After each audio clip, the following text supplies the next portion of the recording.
Hello friend, मैं हूँ Joy और आज का जो टॉपिक है वो है फायर। हाँ, फायर जो सब कुछ जला के राख कर दे सकती है कुछ ही मिनटों में या फिर कुछ घंटों में। लेकिन आप क्या जानते हैं ये फायर क्या है, क्यों ये सब कुछ जला के राख कर दे सकती है? तो चलिए जानते हैं आज के इस वीडियो से कि फायर क्या है। तो आज का पहला सवाल है, व्हाट इज़ फायर?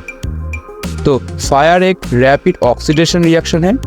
जो लोग जानते नहीं कि ऑक्सीडेशन रिएक्शन क्या होती है, उनके लिए मैं बता दूं कि ऑक्सीडेशन रिएक्शन का मतलब है किसी एलिमेंट का ऑक्सीजन गेन करना या फिर हाइड्रोजन रिलीज करना। तो फायर भी एक ऑक्सीडेशन रिएक्शन है और एक्सोथर्मिक केमिकल प्रोसेस है। एक्सोथर्मिक का मतलब है हीट प्रोड्यूस करना। तो फायर से सिर्फ हीट ही नहीं, लाइट भी प्रोड्यूस होता है, इसीलिए तो हम फायर को देख सकते हैं। फायर पे ये सब हीट और लाइट कहाँ से आती है, चलिए जानते हैं। तो फायर 3 चीज़ों पर डिपेंड करती है, वो है हीट, ऑक्सीजन और फ्यूल। इन 3 चीज़ों को एक साथ फायर साइकिल भी बोलते हैं। हम किसी ऑक्सीडेटिव एलिमेंट को, जैसे कि ऑक्सीजन को ही हम किसी हीट प्रोड्यूसिंग एलिमेंट के पास में लाएंगे तो ऑक्सीजन का जो एटम है वो बर्न होना शुरू होगा और एटम का बॉन्ड टूटेगा और न्यू एलिमेंट प्रोड्यूस होगा।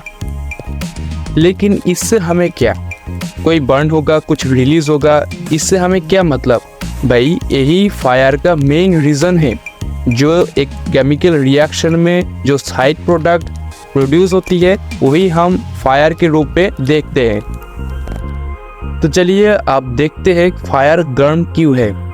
ये इसीलिए गर्म है क्योंकि यहाँ पर जो ऑक्सीडेटिव एलिमेंट है ऑक्सीजन, इसका जो वीक बॉन्ड है वो टूटता है और CO2 या फिर H2O के पावरफुल बॉन्ड प्रोड्यूस करती है। इसीलिए बहुत सारी एनर्जी प्रोड्यूस होता है, जिस एनर्जी से हीट रिलीज होती है।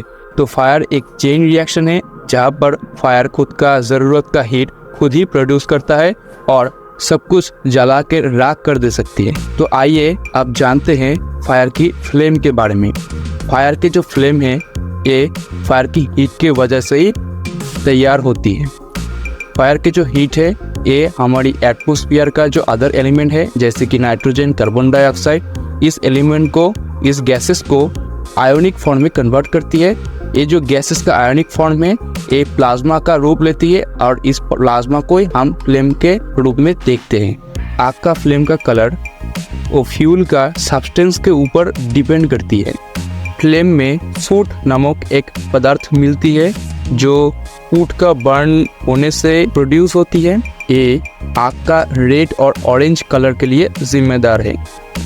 बेसिकली ये सूट पार्टिकल फ्लेम के हेड पर रहती है।